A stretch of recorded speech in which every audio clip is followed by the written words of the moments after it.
Hey guys, welcome back to Southern Gal True Crime. It is Sunday, so I hope everybody has had a good week. I hadn't intended to do a Sunday video this week, but a couple of days ago I came across this website. It's called oddstops.com.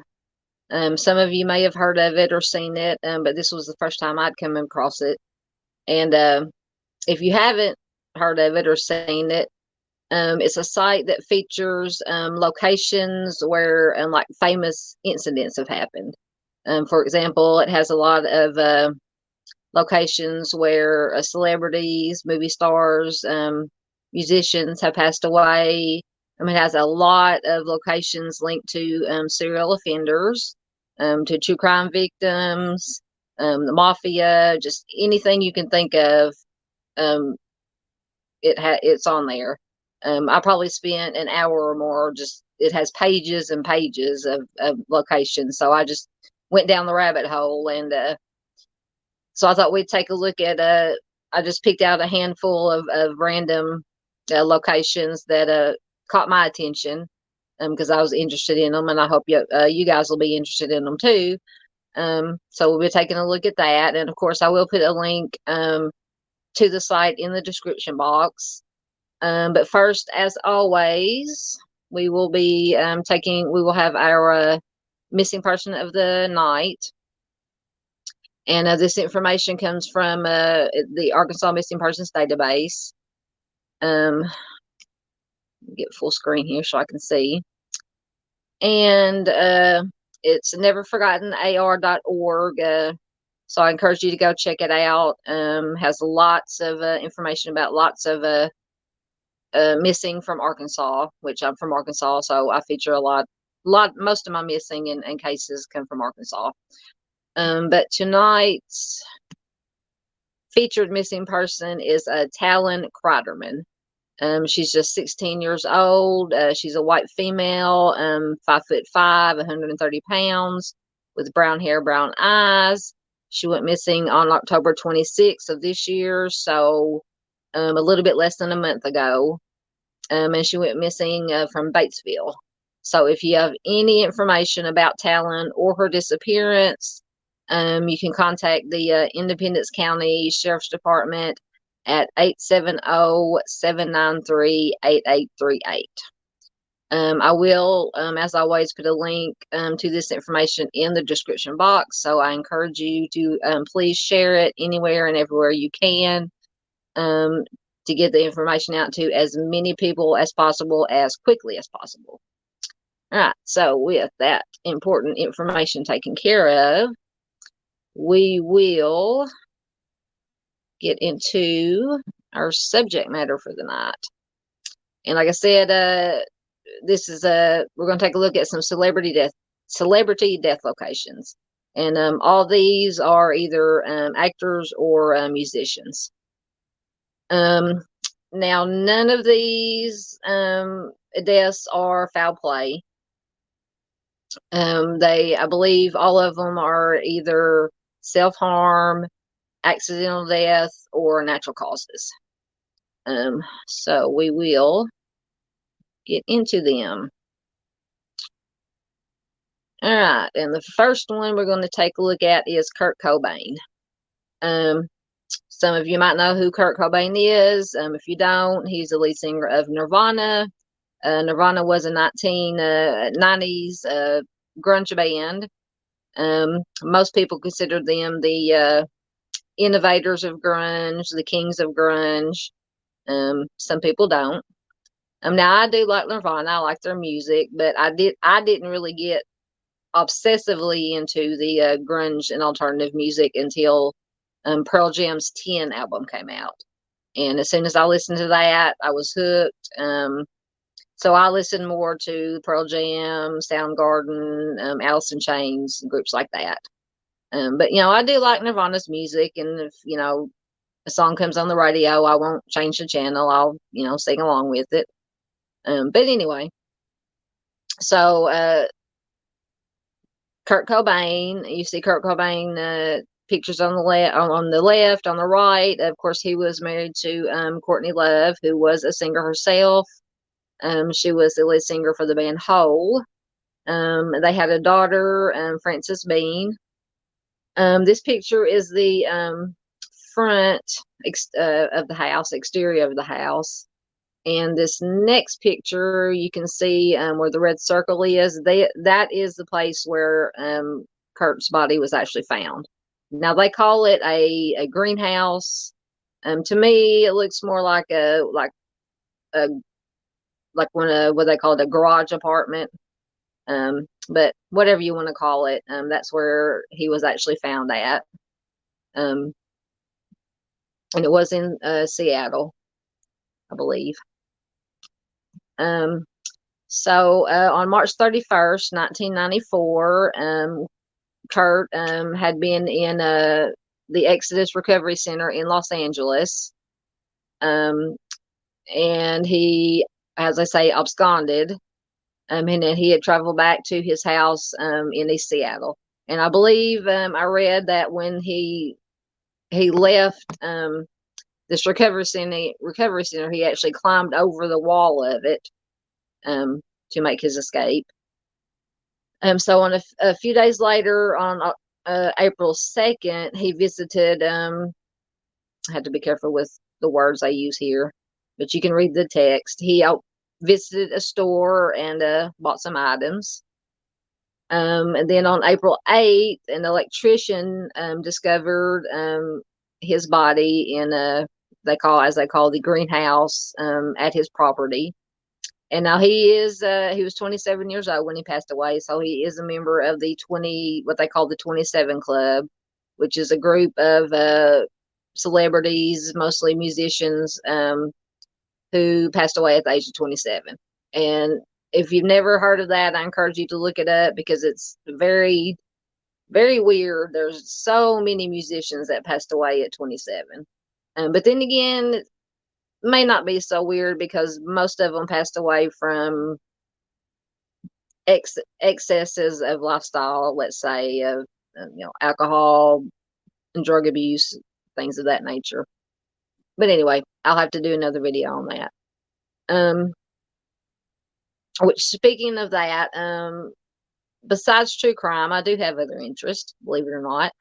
I'm interested in the paranormal, UFOs, aliens, mysteries, just weird stuff in general. So I have started I do have a second channel now. It's called Southern Gal Paranormal Oddities and Mysteries. So far, I've only uploaded one video. I actually uploaded it this afternoon. It is about UFOs, taking a look at some famous UFO pictures and whether or not they're real or fake. So if that's something you're interested in, I encourage you to go check it out. I do believe, I think I already have a link to it on the home page of this channel, but I will put a link to it in the description box of this video. So I encourage you, like I said, if you're interested in that kind of stuff, please do go check it out. So anyway, back to Kurt. So an electrician discovered his body in the greenhouse on the property. And now lying on the ground beside him was a firearm, a heroin kit, cigarette butts, root beer, and a handwritten note. According to the medical examiner, it is likely that Kurt passed away on April 5th, which was 3 days before he was discovered. And I found it interesting that they also said that although he did die from a wound to his head, he also had a very high concentration of morphine in his blood. So they say that had he survived the wound to the head, that there was a very good chance that he would have OD'd from the sheer amount of morphine that was in his system. Now the greenhouse that he passed away in no longer exists. It was torn down in 1996 to discourage Nirvana fans from trespassing on the property, which that's understandable. Anytime you have a celebrity who passes away, the place that they pass away at becomes makeshift memorial. Obsessed fans will just say, go there and just uh, sometimes destroy it, just graffiti and just things of that nature. It's just not a good thing. It's not very, in my opinion, not very respectful. So anyway, that was done away with. And it says that 3 years after Kurt passed away, his wife Courtney sold the house for $2.8 million. So she got a lot of money out of it. Um, Now, a lot of people say, a little bit off subject, but a lot of people say that Courtney was Kurt's downfall, that she wasn't good for him. In my opinion, it was kind of a mutual toxic relationship, but they both had their problems. Um, but be that as it may, it's just very sad that because he was, in my opinion, a large talent. He did have his problems, like I said, depression. He had, depression, drug abuse, but that comes with the music, rock and roll lifestyle a lot of times. So, but just very sad that this voice was taken away so young. All right. Next, we have another musician, Lane Staley. If you don't know who Lane Staley is, he was the lead singer for Alice in Chains, who I mentioned earlier is one of my favorite grunge bands. And you can see in the red square there is the apartment where he passed away in. And I can't remember if he's a member of the 27 Club or not. Probably so. But so Lane and Alice in Chains rose to fame in the early 1990s as one of the pioneers of the grunge movement. On April 19th, 2002, his body was discovered at his apartment building during a welfare check. The check was carried out after his accountants realized that there had been no withdrawals from his bank account for over 2 weeks. So apparently that was unusual. Being a musician, you would assume he would have a lot of money. That's not always the case. A lot of musicians don't, let's say, don't manage their money wisely. We'll put it like that. But I don't know about Lane, how he managed his money. But so inside, the police, of course, found his partially decomposed remains in the living room, surrounded by drug paraphernalia. And it was determined that he had been deceased since April 5th. So that was almost 2 weeks that he had been deceased before he was found. A toxicology report showed that he had overdosed on the speedball, which is a mixture of heroin and cocaine. According to his mother, he was in rehab more than a dozen times, which sadly, with musicians, that's not uncommon. To have the drug and alcohol problems and to be in and out of rehabs, and unfortunately a lot of times it doesn't work, and they pass away. So obviously he was unable to kick his drug habit. In the last 4 years of his life, they say he had become a recluse who rarely left his condo building in Seattle. During this period, he had lost a lot of weight and started to look extremely sick, which he had always been, even before, which he may have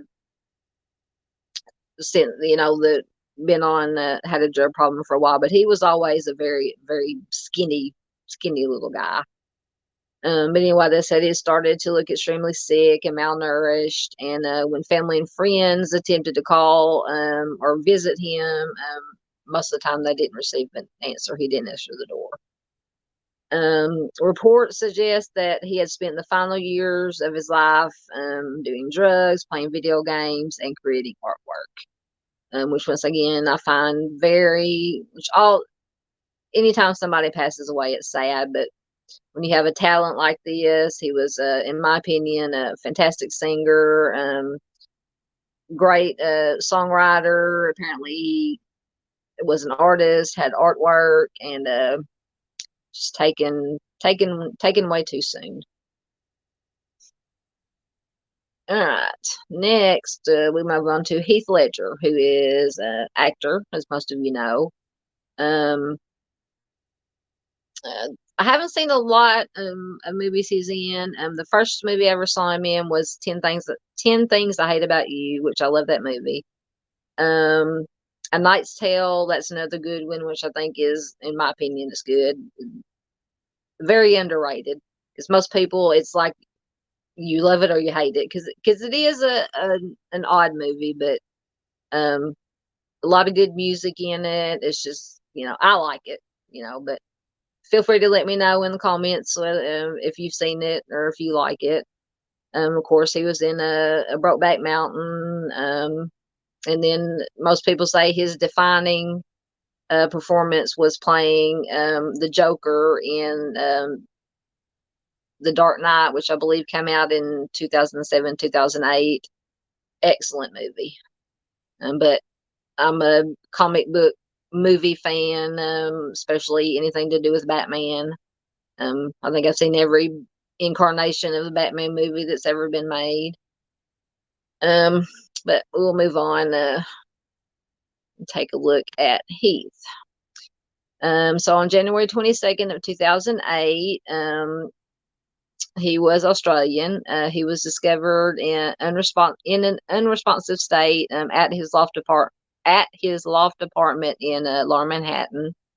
Despite administering CPR, paramedics were unable to revive him, unfortunately. And he exactly 3:36 p.m. So he was 28, so he was not a member of the 27 Club.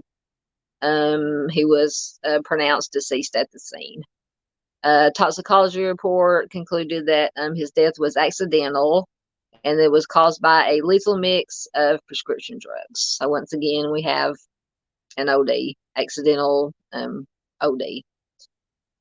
6 different medications were found in his system, including oxycodone and hydrocodone. So apparently he had an addiction to opioids, which, let's say this is 2008, but we all know, unfortunately, these days, the opioid crisis is just out of control. It's very, very sad. How many people pass away daily from opioid abuse. So his death occurred just 6 months before the release of The Dark Knight. Excuse me, it was 2018, not 2008. Of course, he portrayed the psychopathic criminal called the Joker. And a lot of people say that his version of the Joker is the best ever. I tend to agree with it. So, following the release of the movie, his performance was widely praised by film critics and fans. He was also posthumously awarded the Academy Award for Best Supporting Actor in 2009. Heath was renting the top apartment on the 4th floor of the building where he passed away in for roughly $25,000 per month. That's a lot of money. Or for me, it's a lot of money. Probably for most of y'all, it's a lot of money. He had moved into the apartment following his breakup with actress Michelle Williams, which I believe they had a daughter together. So they broke up in September of 2007. They had been dating since 2004. Michelle had given birth to their daughter Matilda Rose in 2005. So at the time that he passed away, she was only 2 years old. So once again, very sad that he passed away. And even though he and Michelle had split up, I'm sure there was still affection there. And then, of course, the Matilda had to grow up without her daddy. It's always sad when child loses a parent at such a young age. So being 2 years old, she probably didn't have a lot of memories of him, but that's very, very sad. All right, next we were going to the world of wrestling, professional wrestling. Now, I don't watch it so much anymore, but back in the 90s, I watched professional wrestling religiously. Um, in the 90s, you had the WWE, their Attitude Era, which, in my opinion, was one of the best eras of sports entertainment there ever was. Because you had Vince McMahon with the WWE, and then here comes Ted Turner on, I believe it was on TNT, with his WCW. Um, so, of course, they were both trying to outdo each other and get the ratings, so that just heightened the level of entertainment. And so in WWE, you had DX faction, and WCW, you had the NWO going on, which is, in my opinion, are two of the best factions or groups in storylines um, ever. I said ever. Use that a lot, ever, that word a lot. But yeah, so back then, back then it was on Monday nights, Thursday nights, maybe Saturdays. I can't remember. It was on like 3 times a week. Um, but anyway, so we'll be talking about Chyna. She was known by Chyna. Her ring name, her real name was Joanie Laurer. Um, Fantastic entertainer. Especially being a female entertainer in a male-dominated um, sports entertainment. Um, she was one of my favorites. So very sad when she passed away. So I believe this was an apartment building that she passed away in. So Chyna, her ring name, real name, Joan Marie Laurer. It's hard to say. Was best known for her career in formerly known as the World Wrestling Federation between 1997 and 2001. During her time in WWE, she co-founded the popular faction D-Generation X, along with Triple H and Shawn Michaels. She also became the first and only female wrestler to win the Intercontinental Championship. Like I said, she not only wrestled other women, she wrestled men, and she definitely held her own in the ring. And we all know that wrestling is fake. It is entertainment. It is scripted. The outcomes are scripted, but the injuries and the athleticism are not fake. They are very real.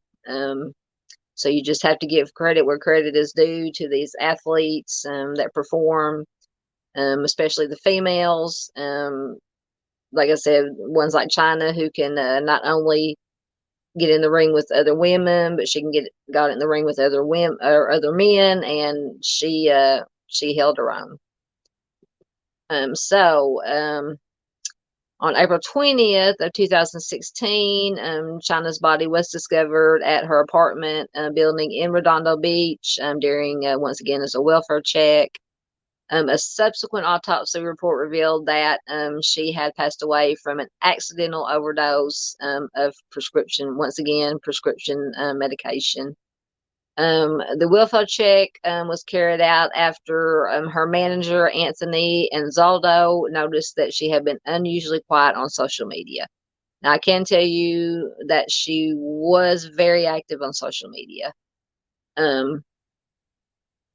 She was always on Instagram, Twitter, all the social media platforms, especially after she left the wrestling profession. She had been in a relationship with Triple H at one point. She had been in a relationship with X-Pac, Sean Waltman. He was also known as the 1-2-3 Kid, I believe. That was a very toxic relationship, and I believe they were on.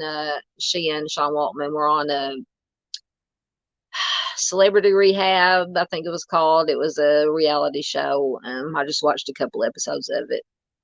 But yeah, she had a lot of problems, unfortunately. So her last activity on Twitter was at 2:42 a.m. on April 18th. On that date, she had posted a fitness motivational tweet. She had also replied to a fan and told them that she was doing yoga and cycling instead of lifting weights. And as you can see by that picture there, she was in fantastic shape. So 3 years after she passed away, she was inducted into the WWE Hall of Fame as part of DX. However, she has yet to be inducted as a solo wrestler, which I find that, in my opinion, I want to say almost offensive. Because as I stated, she was a fantastic athlete, fantastic performer, did very good what they call promos in the wrestling sports entertainment world. Just an all around fantastic performer, and so hopefully one of these days they will induct her into the WWE Hall of Fame as I say, a solo, and because she definitely deserves it, in my opinion. All right. Next, we'll go back to music. Freddie Mercury. So I'm sure even if you never heard of Freddie Mercury, most of you have heard of the band Queen. They are one of my favorite bands. Freddie Mercury's just he was an amazing performer. Fantastic, out of this world voice. Very, I'm a little lost for words for amazing stage presence, operatic performer, operatic voice. I could go on all day about him, but I won't. And if you've never seen Bohemian Rhapsody, the movie they made, if you're a Queen fan, or even if you're not a Queen or a Freddie Mercury fan, I encourage you to watch it because it is a fantastic movie. All right, so of course he was the front man for Queen. He passed away from age-related complications at his residence. So in May of 1982, he reportedly started to display symptoms of HIV, and it's believed that he contracted the virus in July or August of that year while he was on tour in New York. Throughout the 1980s, his health continued to decline. In August of 1986, he told his bandmates that he wanted to stop performing because he wasn't able to do it anymore. In 1987, it was noted that the singer had begun developing skin lesions. Despite growing rumors in the media and numerous signs that he was unwell, he continued to keep his diagnosis a secret, which is not uncommon back in the 80s. We all know the whole stigma with the sexual orientation and the AIDS epidemic, so I can understand why he would want to keep it a secret. So according to his partner, he was officially diagnosed in April of 1987. Up until that point, he had ignored his symptoms and just put them out of his mind, out of sight, out of mind, so he could presumably wanted to keep performing just until he just got to the point where he couldn't anymore. But however, he eventually decided to see a doctor when a lesion on his hand failed to heal. Although his diagnosis was kept within his inner circle, the British media, of course, quickly realized that something was wrong and reported on it, as they do.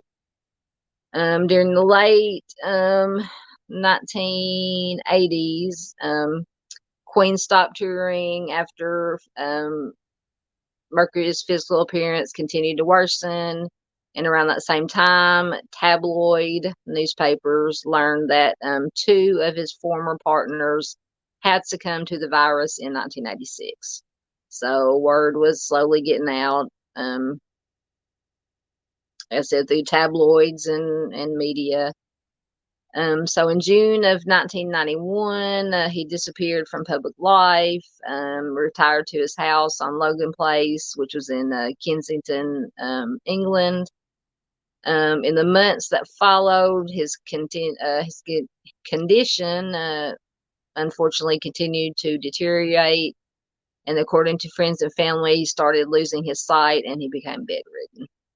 Now, this just breaks my heart and just makes me want to cry, because he was just such a dynamic personality and such a talent, that just to imagine him just not being able to see and being bedridden, and when he was just so energetic, it's so sad. So on November 23rd of 1991, Freddie put an end to the speculation by releasing a public statement in which he confirmed that he did have AIDS. And the following day, he died from complications of the disease at the age of 45. So apparently he knew that, or sensed that his passing was imminent, so he wanted to come clean and officially announce it before he passed away.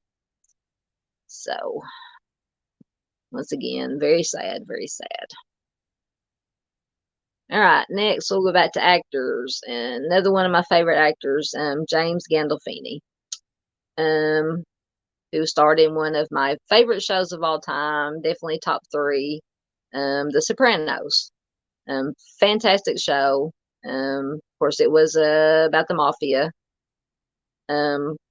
Very unique. It was about the mafia, but it was if you've never seen it, very unique take on it, very different take on the mafia.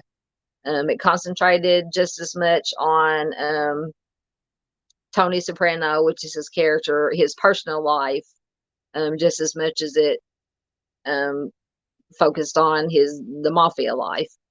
You had so many good stars. You had James Gandolfini, you had Edie Falco, Michael Imperioli, Tony Sirico, who if you like mafia movies, Tony Sirico was in but just about every mafia movie that's ever been made, which I've seen numerous times.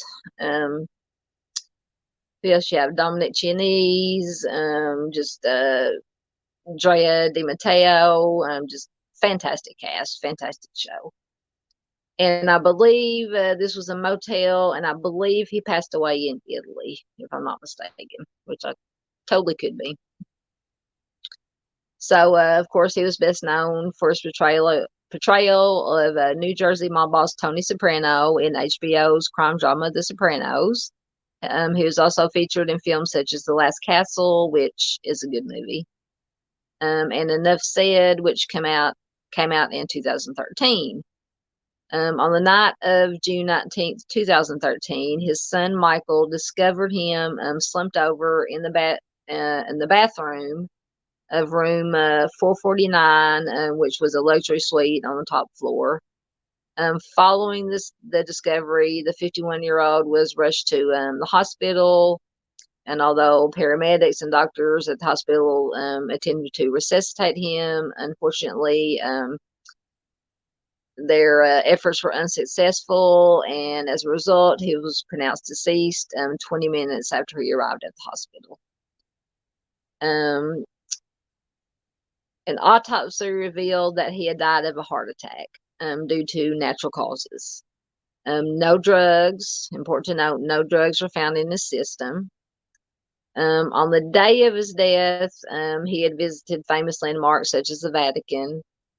So he'd been outside in the weather, and I mention this because in this information it mentions that it notes that historical weather data showed that the temperatures on that day reached 97 degrees. So they say this because if he had an undiagnosed heart condition, that the heat would have put him at a greater risk for complications leading to death. And this is because in the heat, the heart has to work, it says, I think 2 to 4 times harder in hot weather in order to help keep the body's core temperature at a normal level. So they think this, the heat and him being out, plus he was a big guy. All of that combination most likely contributed to his passing. During the filming of The Sopranos, he had gained weight. He had went from about 260 to 285 pounds. And there was also reports that he did have serious issues with alcohol and cocaine abuse. But evidently, from the time he was on The Sopranos until the time he passed away, he had presumably managed to kick his drug habit, because the autopsy said that there were no drugs were found in his system. So he had either kicked the drug habit completely, or he either hadn't done them. Didn't show up in his system. I don't know how long it takes for drugs to leave your system once you quit, but at any rate, so it says, sadly, as I said, all these factors may have contributed to his death. So, like I said, once again, another very, very sad passing. All right, another actor, River Phoenix. I haven't watched a whole lot of his movies.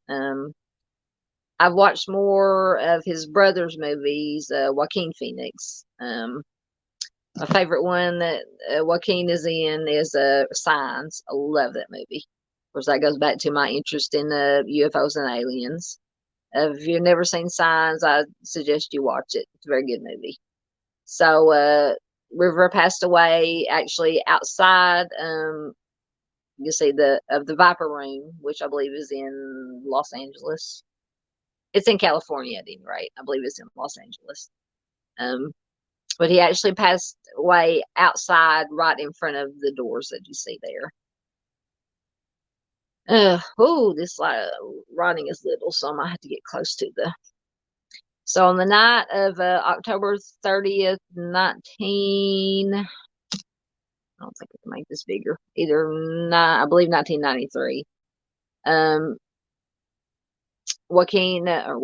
River had attended the nightclub with his girlfriend Samantha Mathis, who is also an actress. I like her work. I love her in Pump Up the Volume. And of course, once again, the Broken Arrow. The one John Travolta's in it. Christian Slater. Of course, Samantha Mathis. Howie Long is in it. Former football player turned actor. It's a good fun action movie. But anyway, back to River. So Samantha was his girlfriend at the time.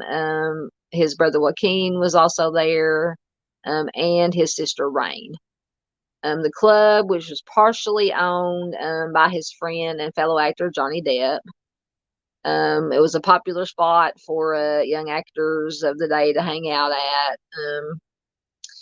And also, it says here that they could hang out there, be themselves, and they did not have to worry about the paparazzi being there. Don't ask me how they kept the paparazzi away, but assumedly somehow they did. See, in the months leading up to his passing, he had remained sober by focusing on his latest movie, Dark Blood, which is being filmed in Utah. However, he quickly fell off the wagon and started using drugs again when he returned to Hollywood on October of 1993. Shortly after his return, he reportedly went on a drug binge with a name that I can't see right now because the writing's so small. He was a guitarist for Red Hot Chili Peppers. Although his girlfriend stated, which was Samantha Mathis, that she did not see him taking any drugs at the Viper Room that night. She did notice that something just wasn't quite right with him. Unbeknownst to Mathis, River had taken a large quantity of heroin and cocaine, as well as a number of other substances. At one point during the night, he told a punk rock singer, sorry, I can't, so small I can't read this, Bob Forrest, I believe, that he thought that he was overdosing. So evidently he himself realized that he might have overindulged a bit or a lot, and was overdosing, having problems. Let's see, I lost my place. Shortly afterwards, no, so yeah, he tells the singer that he thought he was that he was overdosing, but then he said that he was feeling better, and then shortly afterwards, he got into an altercation with another man, and when a bouncer noticed the fight going on, he separated the two men and he escorted them out of the side door of the nightclub.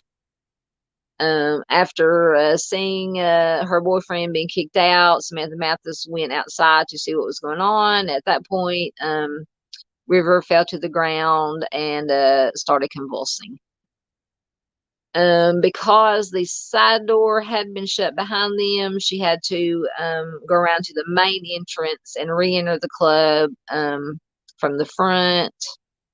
Once inside, she pushed her way through the crowd, and she located Joaquin, who was his brother. Joaquin, who was understandably shocked, he called 911, and he was sobbing on the phone, begging them to get there quickly. When news of the incident reached their friends inside the club, everybody started coming outside into the sidewalk and surrounding him. And by that point, the paramedics had already arrived, and they were attempting to restart his heart. So apparently his heart had stopped, obviously. According to onlookers, the 23-year-old was unresponsive and starting to turn blue. When all attempts to resuscitate him on the sidewalk failed, the paramedics put him in the ambulance and raced to Cedars-Sinai Medical Center on, I think it's said Beverly Boulevard. Sadly, the doctors at Cedars-Sinai were unable to save his life. And at exactly 1:51 a.m. on October 31st, he was pronounced deceased.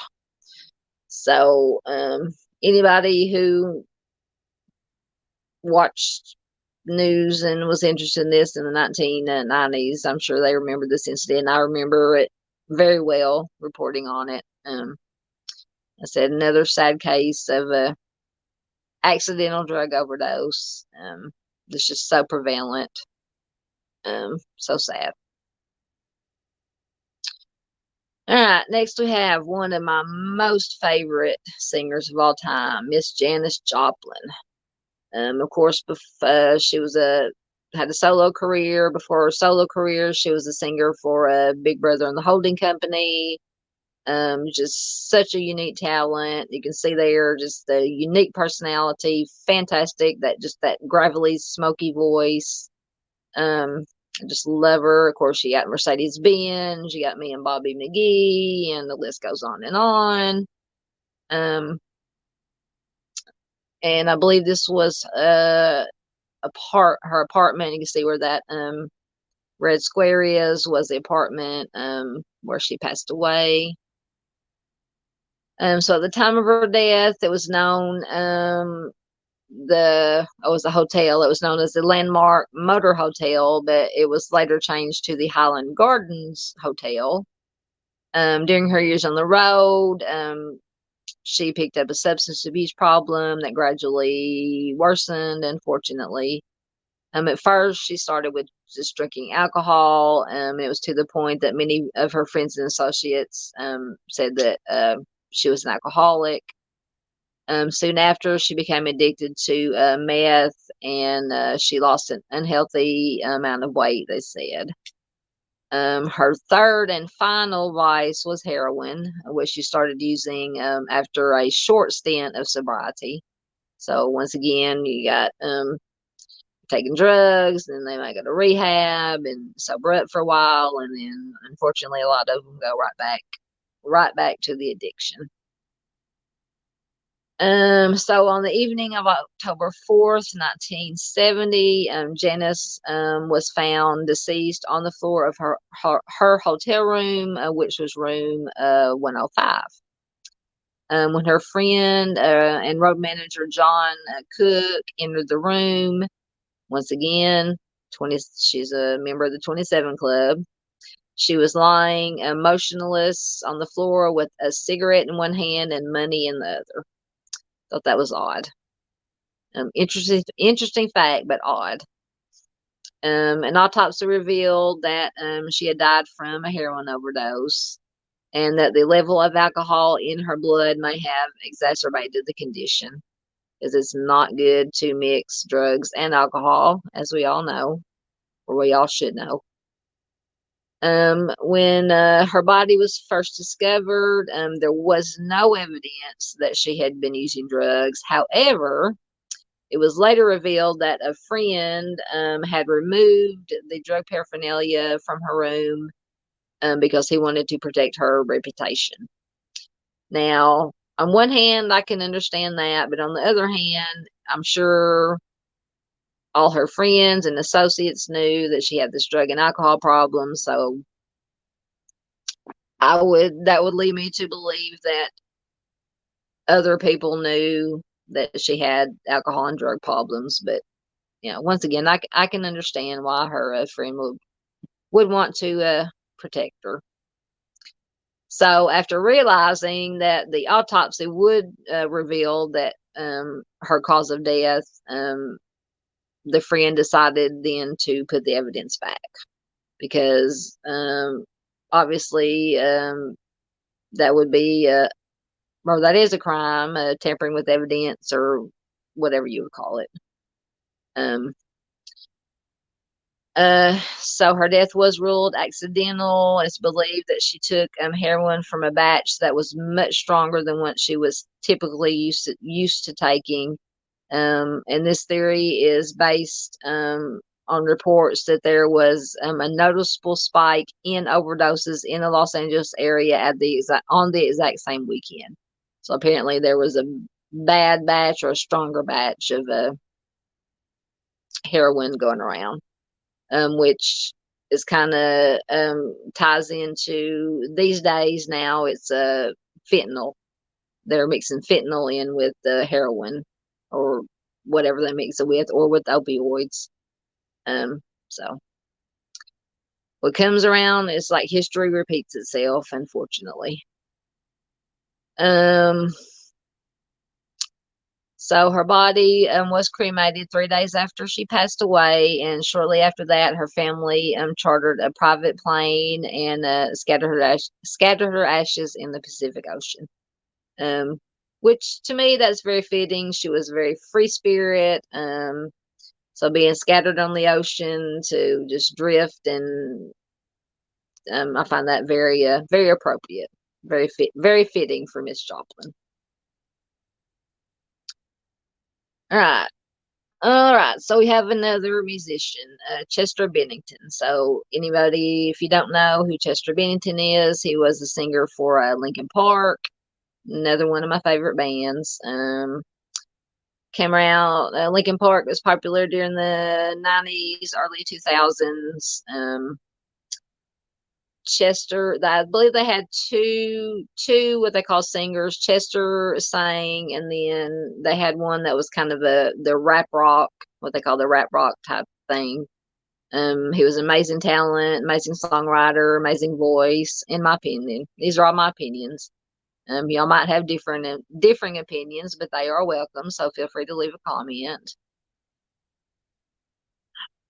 Get my slides going. So on the morning of July 20th, 2017, Chester took his own life. You can read, I don't want to read it out loud because, like I said, YouTube has things that I don't like said, but he took his own life. Of course, he was the lead vocalist for the new metal band Linkin Park. He has struggled with alcoholism and depression. And he had also had a history of self-harm ideations. In November of 2016, he reportedly had got very intoxicated and attempted self-harm by tying himself up and jumping into a swimming pool. But, however, he changed his mind after he managed to break free from his restraints. So thank God for that. On the night of July 19th, 2017, the 41-year-old had returned home early from a family vacation in Arizona. Yes, my cat is in here once again, so he may start wreaking havoc. So just ignore him. It's very late. He gets all riled up late at night, apparently. But anyway, so Chester that returned home from early from a family vacation in Arizona. The next morning, he was supposed to take part in a photo shoot for Linkin Park, because in a week, Linkin Park was fixed to start a new tour. Although Chester had been very open about his mental health problems, his death still caught most people off guard. And I can tell you, I was one that was caught very off guard by his death. It just shocked the crap out of me. Because from everything I'd read, that he had been doing very well lately. Like I said, they had fixing to start a tour. Their new album was at the top of the charts. Said that he had been very positive, very happy. So when I heard the news, I was just flabbergasted. So like I said, according to his family and bandmates, he was positive. He was in a good place, but apparently, we'll just say his dark thoughts crept back in whenever he fell off the wagon. So apparently, he had started either alcohol or drugs, whichever he was doing. Got the better of him. And so in the autopsy report, it was noted that he only had a small amount of alcohol in his system. And at the scene, there was a half-empty glass of beer found. He was a father of 6. He was found by his maid at about 9 a.m. in the morning, and he did not leave a note. So once again, another very, very sad self-harm. And I've noticed that a lot of the 90s grunge alternative performers, there have been a lot of them who have died from self-harm. You have Chester Bennington, you have Chris Cornell, trying to think of some others. Those are the two main ones that lately that have that come to mind. So like I said, I don't know if, who know, we don't know what, makes somebody, harm themselves, but it's just so sad when something like that happens, especially when it happens to anybody, but especially these Very, very talented people. All right, I think this is the last one. Ooh, we've been going almost an hour. Corey Haim, got another actor. Of course, he was very popular in the 80s. My very favorite movie he was in, which is one of my very favorite movies of all time, The Lost Boys. Love that movie. I probably watched it a million times. I exaggerate it, but probably definitely watched it hundreds of times. In fact, earlier I was watching it. It was on one of the satellite um, stations. So when I was getting everything ready for the video, I was watching it and I was just sitting there reciting all the dialogue right along with it. But anyway, I digress as usual. So, in the early hours of March 10th of 2010, Corey collapsed at the home of his mother at their apartment on Barham Boulevard. So his mother, of course, was distraught. She called 911, reported that her son had stopped breathing. Now she says he is not breathing. He's 38 years old. I don't know what's going on. He had a fever this morning and a cold. So keep that in mind. It's very important. Um, so although he was rushed to the hospital, he was pronounced deceased shortly afterwards. So initially, police believed that he had passed away from an overdose of prescription medication. However, the coroner later determined that the true cause of his death was pneumonia that had been complicated by an enlarged heart, damaged lungs, and narrowed blood vessels. So he did not die of an overdose. It was natural causes. And the really very sad and infuriating thing to me is they say that a few days before his death, he had seen the doctor after he started experiencing flu-like symptoms. And unfortunately, the doctor in question failed to notice the seriousness of his condition. Now, I understand things are overlooked, mistakes are made, but you would think that a doctor would notice all these symptoms that he was having and maybe do a little bit more testing. Of course, I wasn't there. I don't know, what testing was done. But apparently not enough testing was done. And unfortunately, and I'm not saying it's the doctor's fault, um, but it's just a sad, very bad combination of coincidences or, you know, that just ultimately led to his death. So once again, very sad. Lost too soon, although he was only 38 years old. Um, I think, yep, that was our last one. All right, so I hope you I'm not gonna say enjoy this, but because it's never enjoyable talking about people passing away. But if you found it informative or interesting, please give it a thumbs up, leave a comment, feel free to share it to anybody you think would be interested in it. Um, if you like what I do here on Southern Gal True Crime, which is usually true crime, I feature missing persons, cold cases, some true crime that's in the news. If any new information comes out about any of big high profile cases that are in the news, such as the BTK has been in the news lately. Of course, Brian Koberger, Idaho 4, all the cases. I may do on Wednesdays. Sometimes I'll do short videos with the condensed versions of the information. So if you haven't already, I encourage you to subscribe, hit the notification bell, so you'll get notified of whenever I upload new videos. I definitely do on Mondays. I have my Missing Person Monday videos. I usually feature 5 missing person cold cases. Like I said, sometimes on Wednesdays I'll do just a case update video. Friday I have my cold case of the week. And then, like I said, sometimes on Sundays, we'll lighten it up a little bit and do some dumb criminals, weird crimes, stories, videos like this. It's just kind of a little bit lighter than what I feature during the week.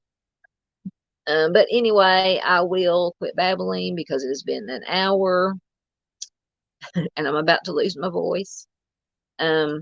So until next time, I will be back Monday with the Missing Person Monday. So until then, please do